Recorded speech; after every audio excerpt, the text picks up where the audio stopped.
जो ज्ञान दास बता रहा है ये किसी डूम भाट के गीत नहीं है या किसी सांगी कवि के बनाए हुए एक फॉर्मेलिटी के दो श्लोक नहीं है। ये God given complete spiritual knowledge है जो स्वयं परमात्मा ने आके ज्ञान बताया है।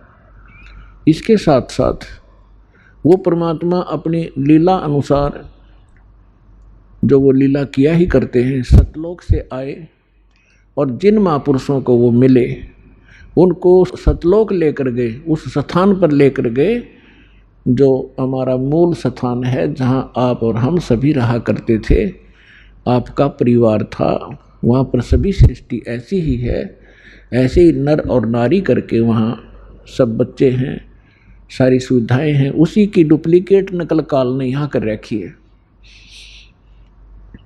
एक तो सोने के खिलौने हो और एक मिट्टी के कुम्हार के बनाए हुए, तो उनमें और उनमें बहुत अंतर होता है। वो कुम्हार के बनाए हुए खिलौने तो 2 मिनट में टूट जा, हाथ पाव न टांग पाओ उसकी, और सोने के बने हुए कहीं पटको उठा के उनका कुछ नहीं बिगड़ता, कीमत गनी होती है।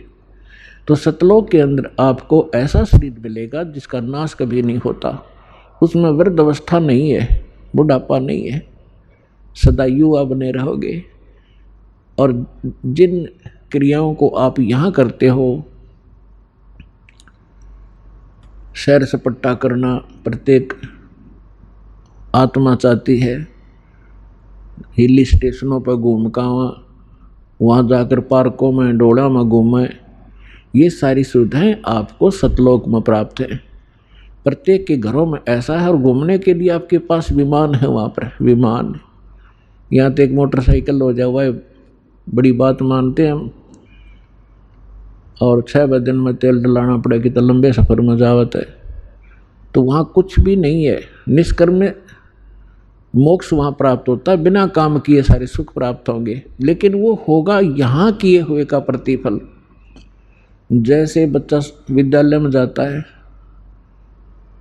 और विद्यालय में यदि वो उन सुखों को प्राप्त करता रहे जो उसने नौकरी प्राप्त करके प्राप्त करने थे, विद्यालय में यदि वो ऐसे ही सैर सपट्टे करता रहे, टीवी फिल्म देखता रहे, गाने सुनता रहे, जो उसका उद्देश्य उसको कर नहीं रहा, तो वो आगे चल के बहुत दुखी होता है। इसी प्रकार वो जो विद्यार्थी अपने सच्चे दिल से पढ़ाई कर जाते हैं, सफल हो जाते हैं, तो फिर उसको उस फील्ड में जा कर के वो सुविधाएं प्राप्त होती हैं जो उसकी शिक्षा का ही प्रतिफल होता है। ठीक इसी प्रकार आप जी विद्यार्थी हैं, जिनको मानव शरीर प्राप्त है, ये सब ड्रेस है अलग से। जैसे विद्यालय में जाने वाले विद्यार्थियों की अलग से पोशाक होती है, इसी प्रकार आप जी को जिनको मानव शरीर प्राप्त है पूरे विश्व में, ये परमात्मा पाने वाली यूनिवर्सिटी में, विद्यालय में प्रवेश प्राप्त कर चुके हैं।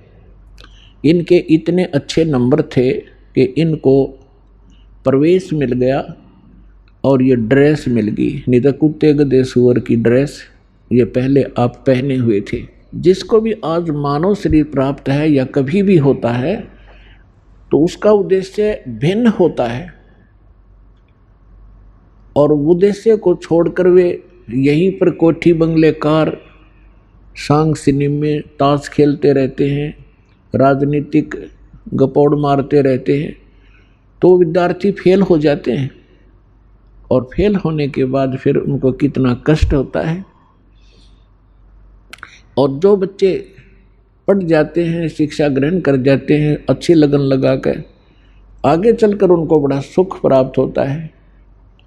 इसी प्रकार आप विद्यार्थी हैं, इस दास के बताए अनुसार ये सिलेबस आप करते रहोगे, अपना दैनिक कार्य भी करते रहो, परमात्मा में विशेष रुचि बनाओ। ज़्यादा से मैं परमात्मा की महिमा सुनने और सुनाने में, मंत्र के जाप करने में, सुबह शाम और दोपहर की जो नित्य नियम बताए हैं उनके करने में ज़्यादा समय लगाओ। और जो कार्य आप कभी नहीं कर सकते थे और ना ही आप सोच सकते थे कि हमें ये सुविधा प्राप्त हो सकती है इस जीवन में, फिर ये परमात्मा आपको यहाँ के भी सुख देगा, लेकिन इन सुखों से आप परिचित कर दिए जाओगे कि इस सुख को प्राप्त करके परमात्मा में रुचि कम मत करना, नहीं तो आप फिर यहीं रह जाओगे और इसका बहुत भयंकर परिणाम आपको भोगना पड़ेगा।